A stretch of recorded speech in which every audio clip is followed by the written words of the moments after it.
వాయులింగం కోసం తిన్నడిని, ఆడి గూడాన్ని, అడవిని నాశనం చేసి వాయులింగాన్ని తెచ్చుకుంటా. ఆ తిన్నడు సామాన్యుడు కాదు. అతన్ని దాటి వాయులింగాన్ని చేరడం అసాధ్యం. వాయులింగం మీద దుర్మార్గుల చూపు పడింది. ఈ వాయులింగ రహస్యం కాపాడడానికి నా ప్రాణాలు సైతం అర్పిస్తాను. ఈ గూడెంలో ఏ బిడ్డకి ఆపద రానివ్వను. ఇది నా ఆన, తిన్నడి ఆన.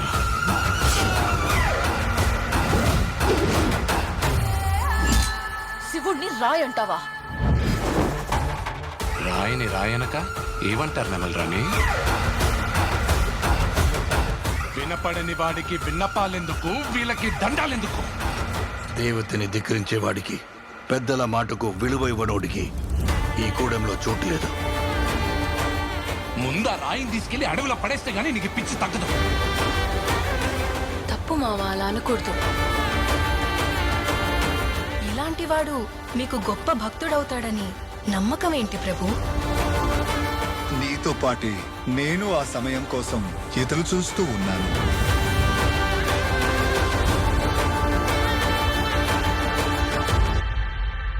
రుద్రా,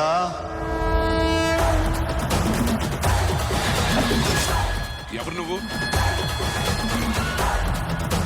ఆ పెద్దోళ్ళందరికంటే నేనే పెద్దోడిని. నన్ను మించిన శివభక్తుడా ఈ సృష్టిలో లేడు.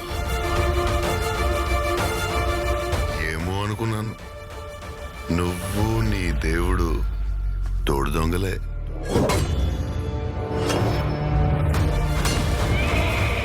శివయ్య అని మనసారా పిలు. అది జన్మలో జరగదు.